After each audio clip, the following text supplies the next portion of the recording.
তো hello everyone, বাঙালি হেসেলে আপনাদের সবাইকে স্বাগত। তো আজকে বানিয়ে নিয়ে চলুন মিনি মিন্ট সিঙ্গারা। তো প্রথমে 2 কাপ ময়দা নিয়েছি, আপনারা আপনাদের পরিমাণ মতো নেবেন। খানিকটা দিয়ে দিলাম জোয়ান, এরপরে দিয়ে দিলাম পরিমাণ মতো লবণ, এরপরে আমি দিয়ে দেবো বেশ খানিকটা সাদা তেল।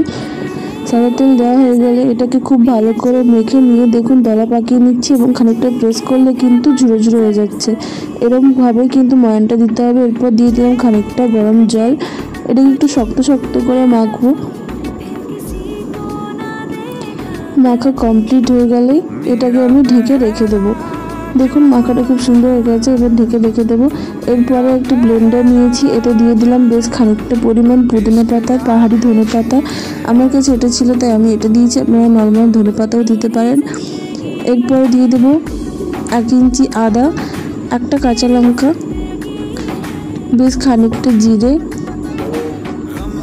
1 টিস্পুন মতো গোটা ধনে, 1 টিস্পুন মতো গোটা মৌরি। এবার এটাকে জল ছাড়াই কিন্তু ভালো করে ব্লেন্ড করে নিতে হবে। দেখুন ব্লেন্ডটা আমার কমপ্লিট। তো গ্যাস জ্বালিয়ে কড়াই বসিয়ে নিলাম। এবার দিয়ে দেবো বেশ খানিকটা সরষের তেল, খানিকটা চিনেবাদাম, কিছুটা কাজু,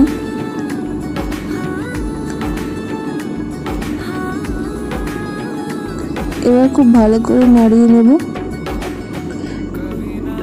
নাড়ানো হয়ে গেলে এরপর দিয়ে দেব কিছুটা পরিমাণ কিশমিশ। এরপরে ব্লেন্ড করে রাখা মশলাটা দিয়ে দিলাম। এরপরেই আমি সিদ্ধ করে রাখা আলুগুলো দিয়ে দেব। এবার খুব ভালো করে আমি খুন্তির সাহায্যে ভেঙে নিচ্ছি। একদম দলা করবেন না, একটু গুঁড়ো গুঁড়ো রাখবেন, এতে ভালো লাগে মুখে পড়লে আলুগুলো। এরপরে পরিমাণ মতো লবণ, হলুদ, ধনের গুঁড়ো এবং লঙ্কার গুঁড়ো দিয়ে খুব ভালো করে মিশিয়ে নেব। এবার দিয়ে দেব খানিকটা কাসুরি মেথি। এটা দিলে কিন্তু আলুর ফ্লেভারটা আরও বেশি এনহ্যান্স হয়।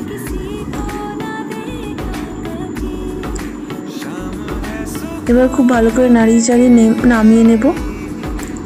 এবার চলুন ময়দাটা ঠিকঠাক করে নিই। ময়দাটা ভালো করে আরেকটু হাতে মুথে নিলাম। এরপরে আমি লম্বা করে কেটে নিয়ে ছোট ছোট লেচি কেটে নেব। লেচি কাটা হয়ে গেল। তো এবার আমি সবকটা তুলে নিয়ে একটা করে লেচি নেব এবং একটু লম্বা করে বেলে নেব। লম্বা করে কিন্তু অবশ্য বেলবেন, না হলে কিন্তু শেপ দেওয়া যাবে না। এরপর জল নিয়ে দুটো পাশ আমি কোণ করে মুড়ে নিলাম।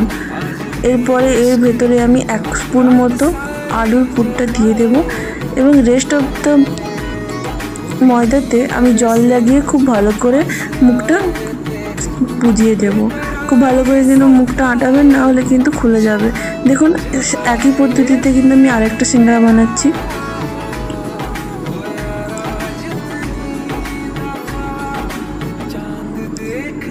সবকটা এইভাবে আমি শেপ দিয়ে নেব। এরপর চলুন তেল গরম করে নিই। রিফাইন তেল গরম করছি আমি। রিফাইন তেলটা হালকা গরম হয়ে আসলেই একটা একটা করে আমি দিয়ে দেবো। অবশ্যই কিন্তু লো টু মিডিয়াম ফ্লেমে এগুলো ভাজার চেষ্টা করবেন।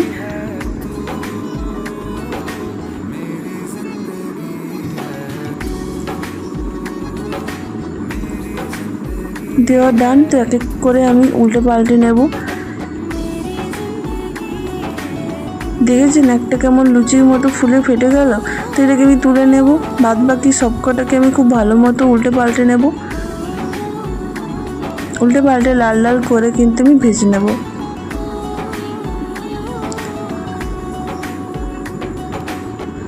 ভাজা আমার কমপ্লিট। তো এবার আমি তুলে নেব। তুলে কিন্তু আমি কেচাপের সঙ্গে পরিবেশন করব মিনি মিন্ট সিঙ্গারা। তো ভালো লাগলে লাইক কমেন্ট শেয়ার করবেন।